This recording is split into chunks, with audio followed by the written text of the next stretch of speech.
Hemat saya pemimpin ke depan tidak usah terlalu muluk-muluk. Itu kuncinya. Situasi ini kita baru dilanda pandemi COVID secara internasional, nasional maupun lokal, yang dampaknya begitu besar. Nah, maka kalau kemudian kita membuat visi misi yang begitu sangat tinggi, saya cuma takut visi misi itu susah dibumikan.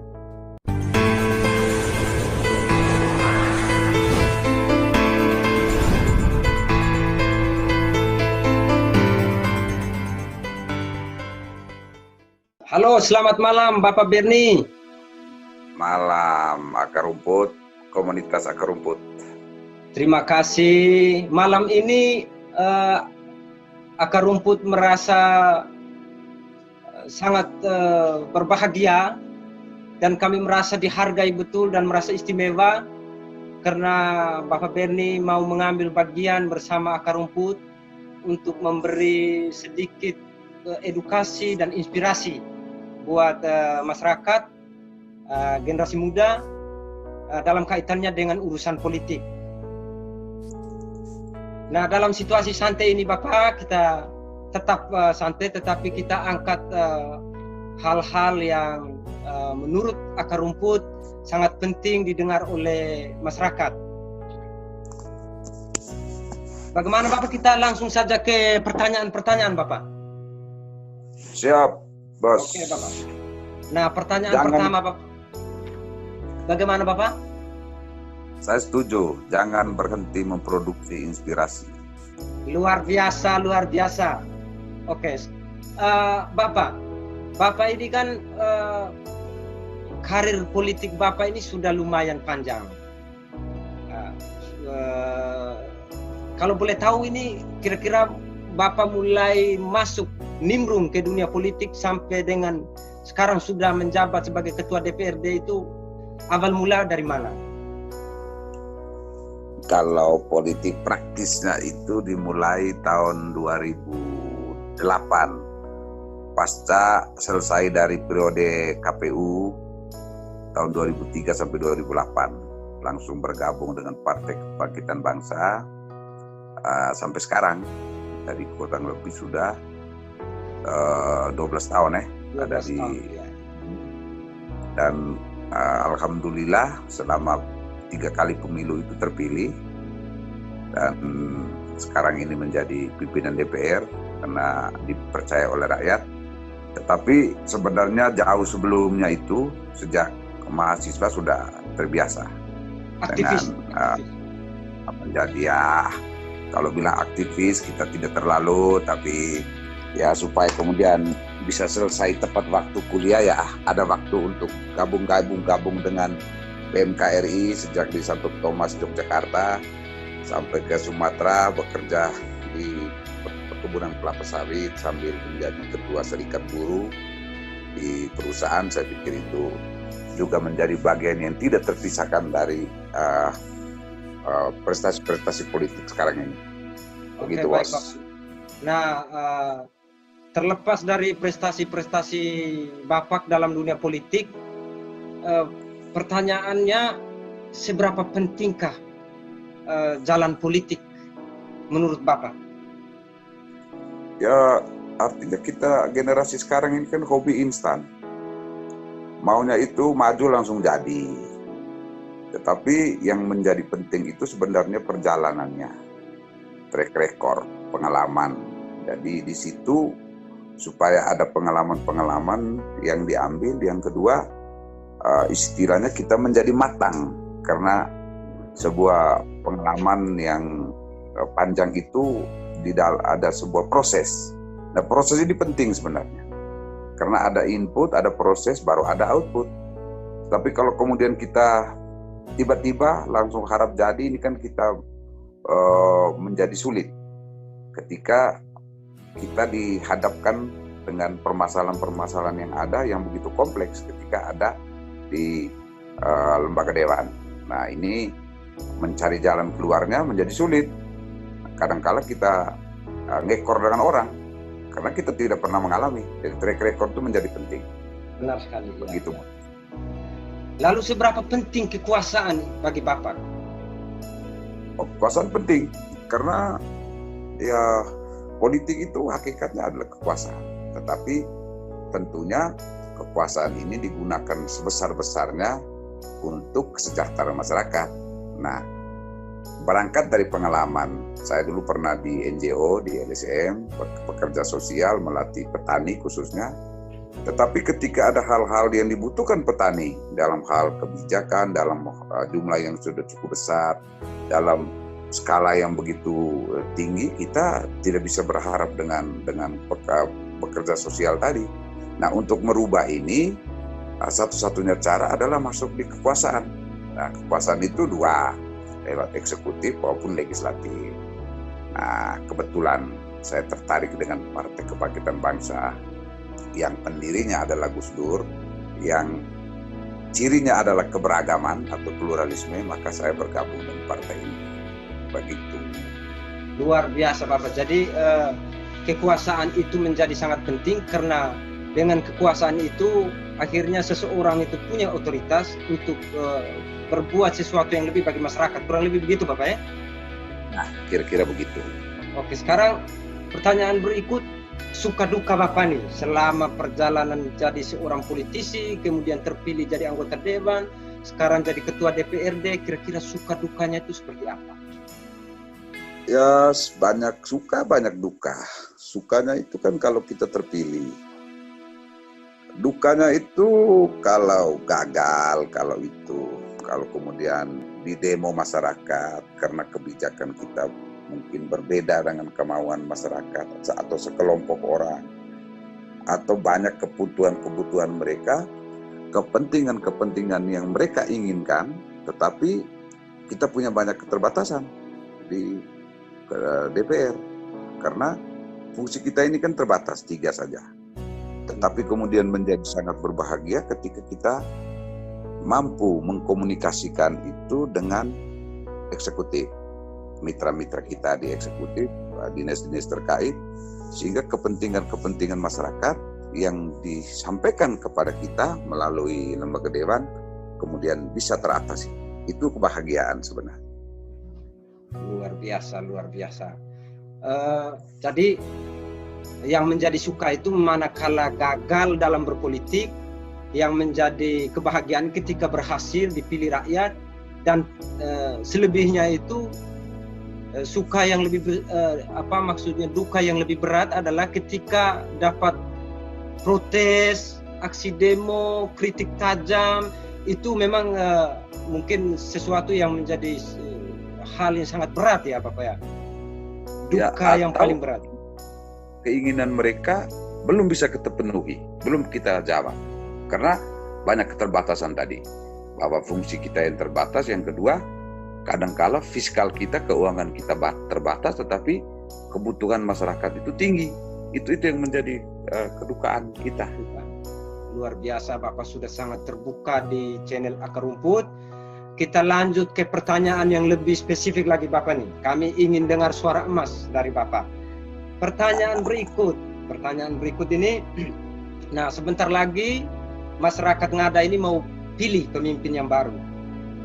Nah sementara dalam situasi yang sama, kita sedang mengalami bencana global dengan adanya wabah COVID-19 ini. Dan di akhir periode tahun 2024 nanti ada proses pemilu. Berarti ruang untuk membangun Ngada ini sudah sangat sempit. Nah, kira-kira pemimpin Ngada yang diperlukan oleh masyarakat Ngada, yang dibutuhkan oleh masyarakat Ngada, kemudian pemimpin yang yang menjadi ekspektasi Bapak sebagai DPR untuk menjalin mitra kerja dengan eksekutif ke depan itu seperti apa? Hemat saya pemimpin ke depan tidak usah terlalu muluk-muluk. Itu kuncinya. Karena pertama dia terbatas dengan masa jabatan yang cukup sempit, 2021 sampai 2023 akhir. 2024 kita pemilihan kepala daerah langsung seluruh Indonesia lagi. Itu limitnya. Yang kedua situasi. Situasi ini kita baru dilanda pandemi COVID secara internasional, nasional maupun lokal. yang dampaknya begitu besar. Nah, maka kalau kemudian kita membuat visi misi yang begitu sangat tinggi, saya cuma takut visi misi itu susah dibumikan, susah kemudian diterjemah. Sehingga hemat saya, pemimpin ke depan, ya dia cukup tahu sajalah masalah yang selama ini, bahwa recovery pasca pandemi COVID ini menjadi hal yang paling penting. Bahwa ada kelumpuhan ekonomi hampir total di seluruh sektor, baik itu pariwisata, baik itu pelaku ekonomi kreatif, baik itu petani yang daya belinya juga rendah, lalu kemudian transportasi yang kemarin mestinya itu murah tetapi menjadi tinggi karena tidak semua bisa berangkat dengan ke Jawa, apalagi ketergantungan pemasaran produk-produk kita ini cenderung ke Jawa, yang kemarin itu adalah zona merah semua, dan barang kita itu tertumpuk, rusak, dan banyak pengusaha yang utang, banyak yang dari pihak bank pun kemudian melakukan restruct terhadap pinjaman-pinjaman pengusaha mikro maupun pengusaha besar. Ini yang kemudian mesti bisa diterjemahkan oleh bupati dan wakil bupati yang ke depan mau maju atau akan terpilih, dengan tidak sebuah program muluk-muluk yang menurut saya ya sederhana saja bisa diterjemahkan, dibumikan, dan kemudian bisa kembali roda ekonomi masyarakat di kabupaten ini dapat bergerak untuk kemudian bisa seperti sebelum COVID minimal, atau kalau kemudian dia ada lompatan sedikit itu dia lebih baik. Itu mungkin tidak usah terlalu sibuk dengan infrastruktur yang begitu tinggi, lebih banyak ke bagaimana peningkatan ekonomi atau pemberdayaan masyarakat dengan recovery. Kuncinya recovery pada situasi pasca COVID. Itu kata kunci. Soal tua muda, soal dia ada partai politik atau independen, itu tidak soal kalau bagi saya. Tetapi dia mengerti situasi yang ada di kabupaten ini. Ada dua hal tadi, bahwa dari segi program dia tidak muluk-muluk karena dibatasi oleh jangka waktu kekuasaan yang tidak seperti kemarin-kemarin normalnya. Yang kedua, dia memulai bukan dari titik nol tapi malah dari titik minus. Nah, ini yang mesti kemudian, karena ada pandemi COVID yang menurut saya cukup melumpuhkan banyak kehidupan di berbagai aspek. Begitu, Bos. Luar biasa, luar biasa. Jadi saya coba menyimpulkan jawaban Bapak tadi dengan ekspektasi masyarakat. Nah, masyarakat ini kan tidak mau tahu. Artinya tidak salah mereka memberi kepercayaan kepada seorang kandidat, sepasang kandidat atau seorang figur. Mereka tentu punya tuntutan yang lebih, itu tidak masalah. Ternyata di sini Bapak memberi pencerahan yang luar biasa, bahwa sesuatu yang ideal itu ketika kita lihat dengan fakta-fakta di lapangan, keadaan hari ini ternyata menjadi kurang realistis. Nah, kali ini Bapak memberi pencerahan itu bahwa segala sesuatu harus realistis, harus sesuai dengan kondisi saat ini. Nah, termasuk dengan bagaimana pemimpin yang ada ke depan, ya tidak perlu muluk-muluk, sesuai dengan kondisi sekarang. Yang terpenting, yang menjadi catatan penting adalah soal pemulihan ekonomi dan pemberdayaan masyarakat. Kira-kira begitu, Bapak ya? Siap, seperti itu kiranya. Nah, sekarang kita masuk ke pertanyaan berikut nih, Bapak. Selama kurang lebih 3 periode Bapak jadi wakil rakyat, kemudian sekarang jadi ketua DPRD maksudnya, hal tersulit apa untuk membangun Ngada?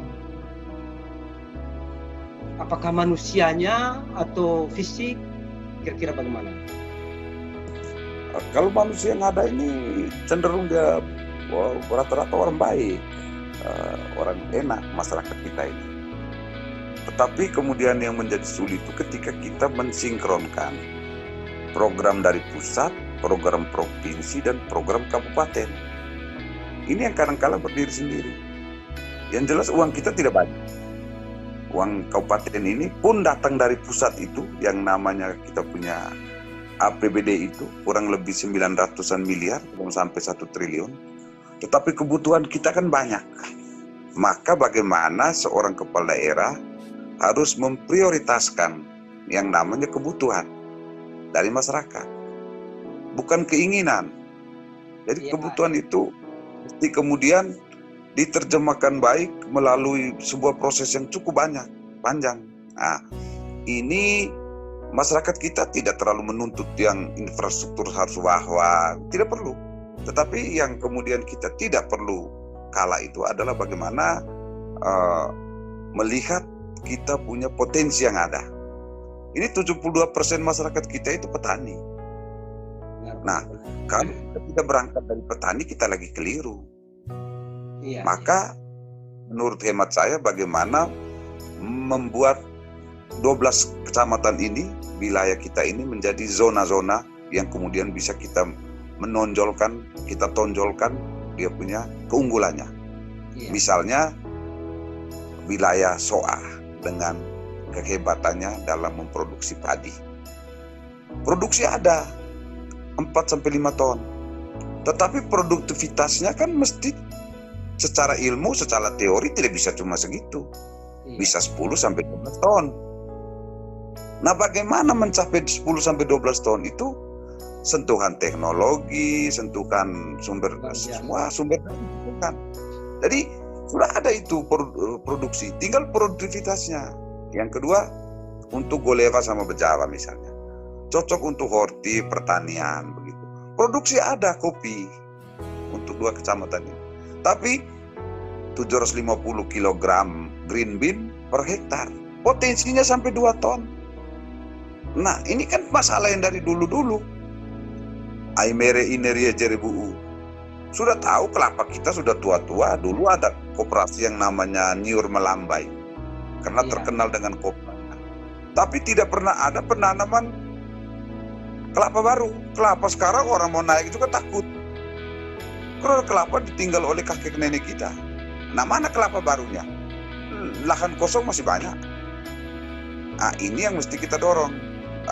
Golewa Selatan yang kemudian cukup dengan ikan bagian pinggir, lalu kemudian cengkeh dan coklat. Produksi ada, tapi bagaimana membuat produktivitasnya tinggi? Riung Barat, Batara yang datarannya panjang itu. Bagaimana kita membuat wilayah-wilayah ini dengan keunggulan kecamatannya? Nah, ini yang sebenarnya sulit. Kalau masyarakat kita tidak sulit. Benar. Hanya bagaimana mensinkronkan programnya tadi. Nah, maksudnya kalau kita uangnya sedikit, ya bagaimana kita membuat yang sedikit ini menjadi tidak dibagi-bagi. Jadi kalau hari ini kita tanam dari dinas A, membuat komoditi A, B, C, D, E, yang harusnya itu bisa membuat jadi skalanya banyak, tetapi kemudian tidak bisa. Kenapa? Kita terlalu membagi uang yang sedikit-sedikit itu. Karena akhirnya kita tidak sampai, karena kita program terlalu banyak. Yang saya punya kalimat sering di mana-mana bilang, kita terlalu kemana-mana sehingga kita tidak pernah sampai kemana-mana. Benar sekali, ya. Kita putar-putar saja di situ. Jadi bahasan Bapak ini sangat luas, bagus. Kalau boleh saya simpulkan nih Bapak, Bapak benar kata Bapak bahwa dengan anggaran terbatas kita harus mencari sektor mana yang menjadi kunci untuk menggerakkan yang lain, kira-kira begitu. Dan Bapak memilih sektor pertanian. Leading sektornya ya, karena masyarakat kita petani. Nah, merubah orang Soa itu kemudian biasa dengan padinya lalu kita suruh tanam bawang kan susah, Bos. Iya. Nah, bagaimana orang Soa yang sudah biasa dengan padi itu dibuat bagaimana 5 ton menjadi 10 ton dengan irigasinya diperbaiki, pupuk jadi disiapkan, sarana produksi pertaniannya, hand traktornya atau traktornya itu ada sehingga dia tidak pakai pacangku lagi. Yang kemudian kalau itu umur 50 tahun seperti 70 tahun karena tiap hari berjemur. Tetapi kalau alat dan mesin pertaniannya ada, lebih ringan, inputnya kecil, ya kita kemudian dapat hasil yang cukup. Karena apa? Input kita kecil. Tapi kalau inputnya saja sudah besar, itu sama saja kita bekerja, tetapi kemudian habis untuk hanya karena kebiasaan saja. Jadi itu yang menjadi penting. Dan yang terakhir itu soal kalau komoditi ini soal pemasaran dan pengolahan dan pemasaran. Dari dulu kan kita selalu susah terampil tenaga kerja kita. Ya perlu ada balai latihan kerja yang cukup. Bagaimana produk-produk kita diolah. Jangan sampai kita menjual pisang lalu membeli lagi pisang goreng. Jangan sampai kita menjual ubi lalu membeli lagi onde gula. Tetapi kalau kemudian pisang ini diolah menjadi keripik, menjadi bahan olahan lain, menjadi tepung pisang, kemudian bisa menjadi substitusinya dengan tepung terigu, itu mungkin lebih baik. Dan banyak produk yang masih bisa kita olah dengan teknologi. Dan terakhir, pemerintah harus intervensi terhadap situasi ini. Ya, kalau masyarakat tidak ada mesin, ya diadakan mesinnya. Begitu. Iya, benar. Luar biasa. Begitu, Bos. Oke, baik Bapak. Sekarang pertanyaan berikut nih Bapak. Ini mungkin agak sulit.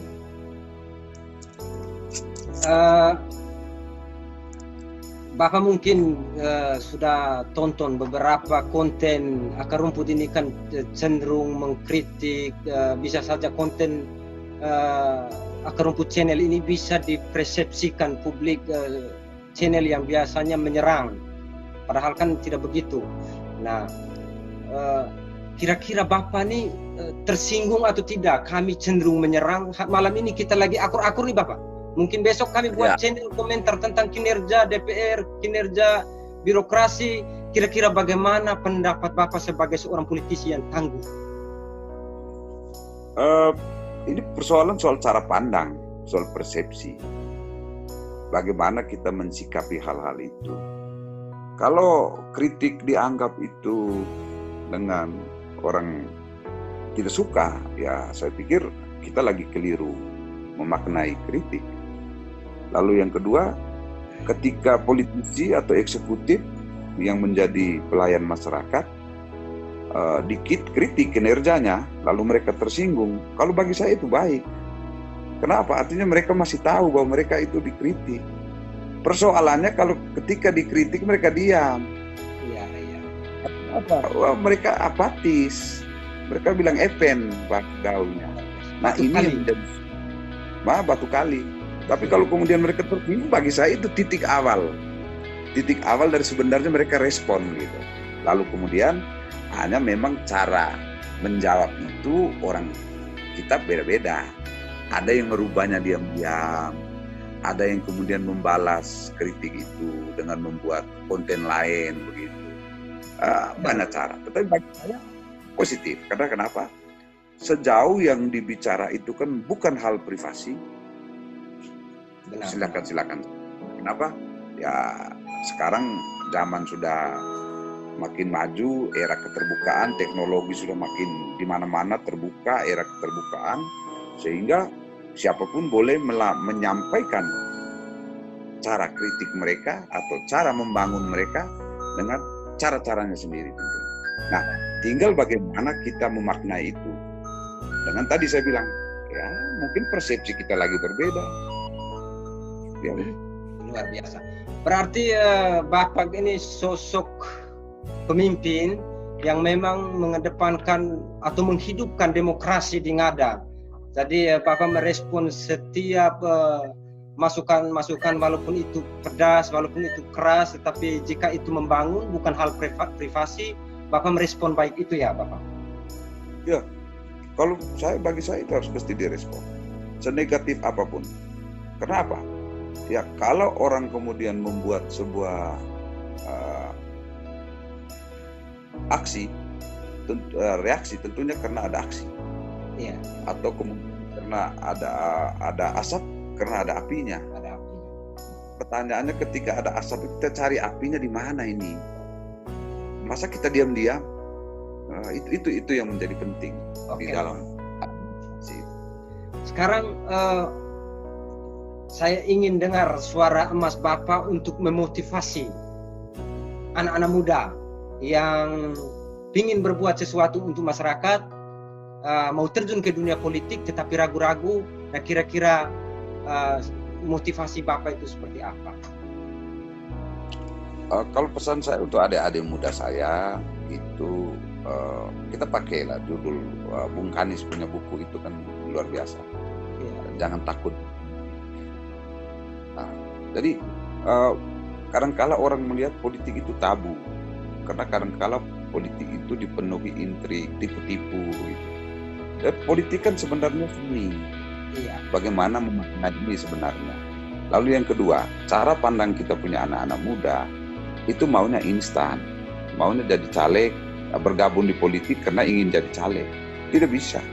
Berpolitik itu kita bisa ada di dalam partai untuk membesarkan partai. Kita bekerja bersama-sama. Yang kedua, ketika kita terberkat, dipilih rakyat, kemudian jadi, kita merupakan utusan. Selain dari masyarakat, kita utusan partai. Maka bagaimana membesarkan partai? Bagaimana menjawab kebutuhan masyarakat? Nah, yang ketiga, kadangkala anak-anak muda sudah kemudian baru satu kali maju, kalah, kemudian tobat, lari. Tidak pernah mau ulang lagi. Iya. Nah, itu di anak muda itu sering ada ejek-ejekan, baku ejek. Pas satu orang maju politik, dia bilang, "Haye, jauh kena politik aja." Nah, akhirnya jadi malu. Padahal sebenarnya ada yang tabu. Maka anak-anak muda sering masuk OMK misalnya. Tetapi di politik tidak mau. Sebenarnya sama. Tetapi intinya sebenarnya berbuat dulu untuk masyarakat. Ya, tidak perlu banyak-banyak berbuat. Dan tanam. Orang kan kalau mau panen mesti tanam dulu, Kak. Masa kok datang langsung panen. Yang orang tanam itu kan tidak bagus. Nah, dari investasi sosial untuk ekonomi masyarakat, politik itu adalah laba, bukan tujuan. Jadi kalau saya ingat kata-kata Gus Dur, beliau sering ngomong begini, kita itu bekerja untuk sosial masyarakat, untuk meningkatkan ekonomi masyarakat. Tetapi kemudian dari kerja-kerja sosial kita, kerja-kerja ekonomi kita, kalau kemudian ada laba mendapatkan laba, orang pilih kita, itulah labanya gitu. Jadi politik itu sebuah laba. Jadi bukan tujuan. Gitu. Benar sekali. Nah, begitu, Bos. Oke, luar biasa jawaban dari seorang Bapak Bernie, Ketua DPRD Ngada. Nah, sekarang terakhir nih Bapak, pesan Bapak buat masyarakat Ngada yang sebentar lagi mau pilih pemimpin, kira-kira seperti apa Bapak sebagai wakil rakyat? Bapak punya harapan masyarakat di bawah memilih pemimpin seperti apa? Pesan saya begini, untuk masyarakat Ngada yang sedikit lagi tanggal 9 Desember mau menggunakan hak politiknya, bahwa politik itu kita menggunakan hak politik kita itu cuma 5 tahun satu kali. Tetapi kekerabatan, kekeluargaan kita itu abadi bersama tetangga, keluarga. Oleh karena itu, perbedaan dalam haluan politik atau paket dalam berpolitik itu wajar saja. Karena kenapa? Seorang juara yang tangguh itu dia dilahirkan oleh sebuah pertandingan yang fair. Artinya apa? Artinya penyelenggara pemilu, Panwas sampai KPU semua, TNI Polri dia netral, independen. Tidak boleh membela satupun. Yang kedua, pakai calon dengan seluruh tim suksesnya mesti kemudian cukup benar-benar melakukan edukasi, tidak tipu-tipu. Dan rakyat pada saatnya tidak ditipu-tipu dengan program atau tidak ditipu-tipu dengan uang 100.000 atau sembako atau apapun jenisnya, untuk kemudian